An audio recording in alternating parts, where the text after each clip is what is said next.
अस्सलामुअलैकुम। 25 इयर्स के लिए चाइना, ईरान और स्ट्रेटेजिक कॉर्पोरेशन पैक्ट जो कि 18 पेज पर मुश्तमिल हुआ है, साइन होने के बाद बताता है कि यूएसए की पॉलिसी जो कि ईरान को प्रेशराइज करने की थी कितनी ज़्यादा फेल होती हुई नज़र आ रही है। ये पैक्ट ईरान के इकोनॉमी, मिलिट्री और कल्चरल एस्पेक्ट के लिए कितना फ़ायदेमंद है, साथ ही साथ इंडिया पर इस पैक्ट का क्या इम्पैक्ट पड़ेगा और वर्ल्ड लेवल पर इस पैक्ट के लिए क्या कंट्रोवर्सी चल रही है, इन सब चीज़ों को आज के लेक्चर में डिटेल से डिस्कस करेंगे। स्टार्ट करेंगे बिल्कुल बेसिक से।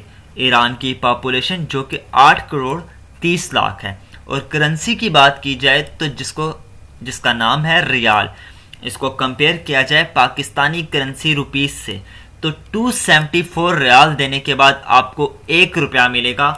इस बात से अंदाज़ा लगाया जा सकता है ये करेंसी कितनी ज़्यादा डिवैल्यू है। इकॉनमी और पॉवर्टी की तरफ नज़र डाली जाए तो वो भी काफ़ी बुरी सूरत हाल है, लेकिन वेस्टर्न मीडिया इन चीज़ों को नहीं बताता। उसकी एक ख़ास वजह यह है कि ईरानियन गवर्नमेंट ने सेंसरशिप लगाई हुई है और वेस्टर्न मीडिया को अथोराइज़ नहीं है कि वो ईरान के इंटरनल मैटर्स को दिखाए।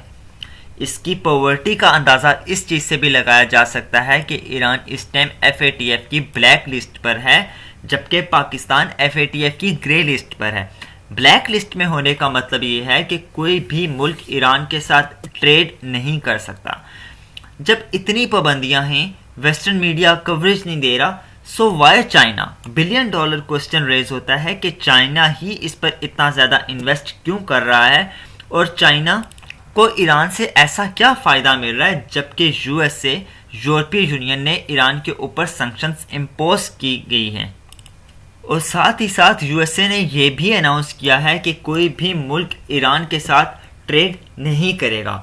इसकी एग्जाम्पल का अंदाज़ा आप यहाँ से लगा सकते हैं कि इंडिया ईरान का बिगेस्ट ऑयल बायर था, लेकिन यूएसए ने इसको लास्ट टाइम थ्रेट दिया कि ईरान से ऑयल परचेज करना बंद कर दे, और ऐसा ही इंडिया ने किया, उससे ऑयल परचेज करना बंद कर दिया। इसी के नतीजे में आप ये भी देख सकते हैं कि ईरान ने किक आउट किया चाबहार रेलवे प्रोजेक्ट से इंडिया को, जिसके लिए इंडिया काफ़ी ज़्यादा खुश था और पुरउम्मीद भी नज़र आ रहा था।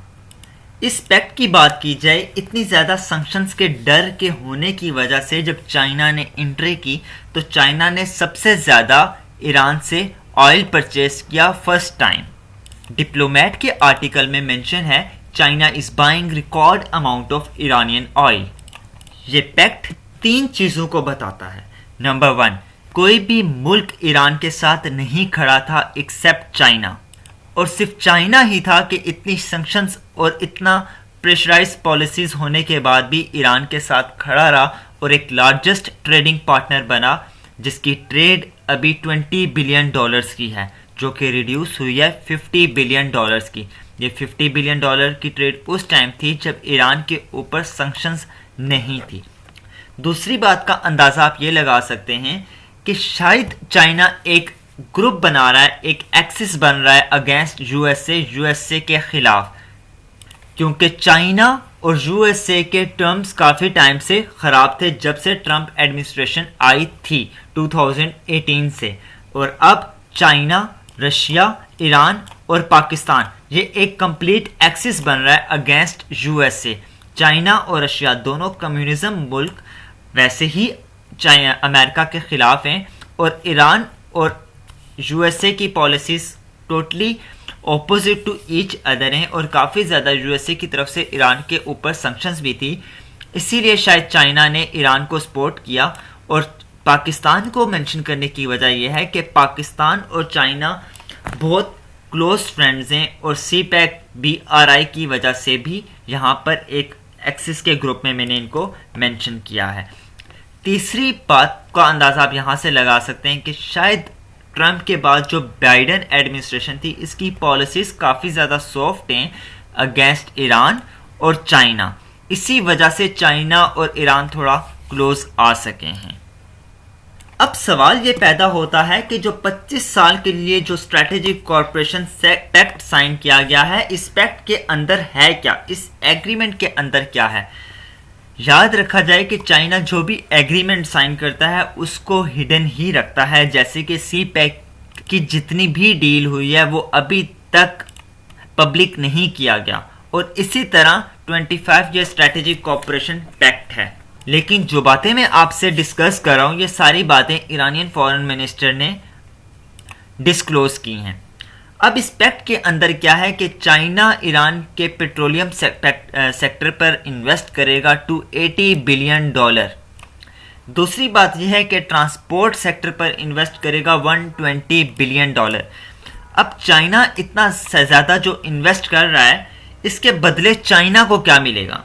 भाई चाइना कोई आम ममालिक नहीं है, वो वहीं पर इन्वेस्ट करता है जहां से इसको इन रिटर्न कुछ मिलता है।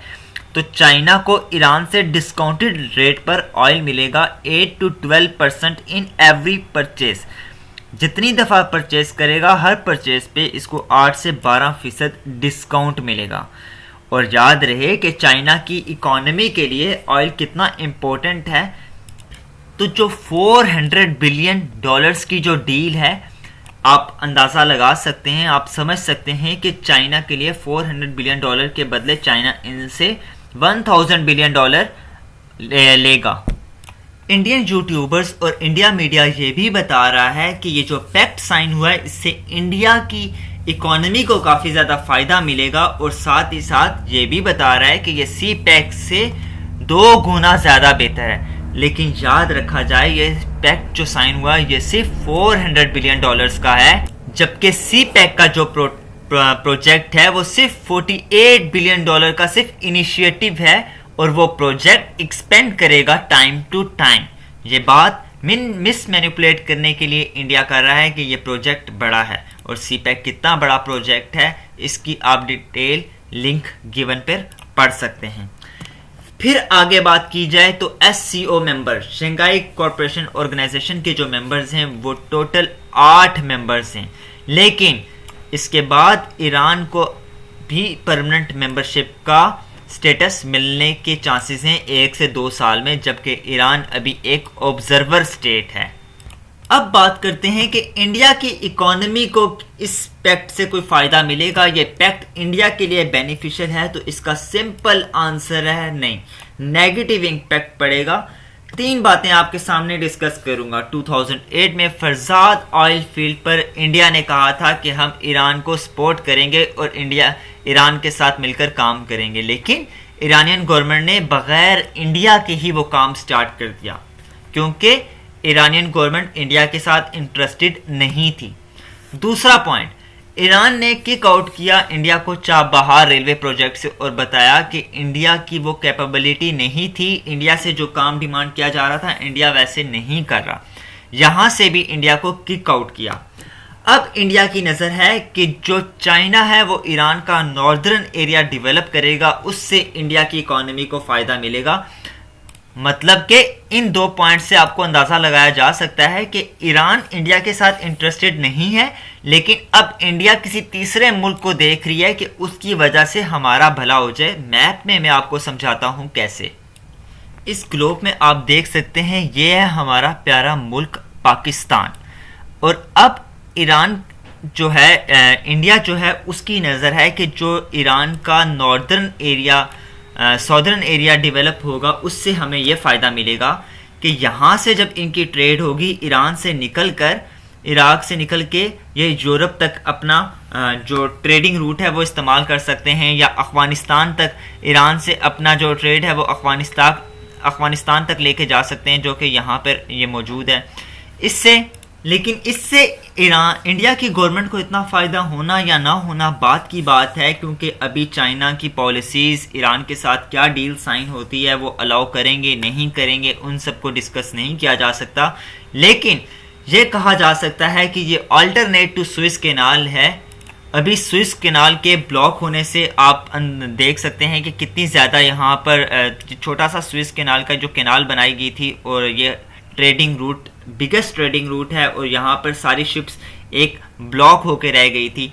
तो ईरान का कहना यह है कि जब इस एरिया को डेवलप किया जाएगा चाइना और ईरान मिलके, तो यहाँ से यूरोप तक ये सारी इंपोर्ट एक्सपोर्ट अपना ट्रेडिंग रूट इस्तेमाल कर सकते हैं, और एक शॉर्टर शॉर्टेस्ट ट्रेडिंग रूट होगा as compare to Swiss canal. Swiss canal में आपको पहले बता देता हूँ कि कैसे ट्रेड की जाती थी। यहाँ से ट्रेड की जाती थी, यहाँ से ये यहाँ पे एक कैनाल था और यहाँ से लेके यूरोप तक ट्रेड की जाती थी। और ये किसके अल्टरनेट पे बनाया था? इसका अल्टरनेट ये था कि पहले ट्रेडिंग रूट यहाँ से लिया जाता था, यहाँ से घुमा के यहाँ तक यूरोप में पहुँचाई जाती थी। तो होप सो आपको ये लेक्चर इन्फॉर्मेटिव लगा होगा। इसी तरह के मज़ीद अपडेट के लिए चैनल को सब्सक्राइब कर लें, बेल आइकन को प्रेस कर लें ताकि हर आने वाली वीडियो आपको सबसे पहले मिले।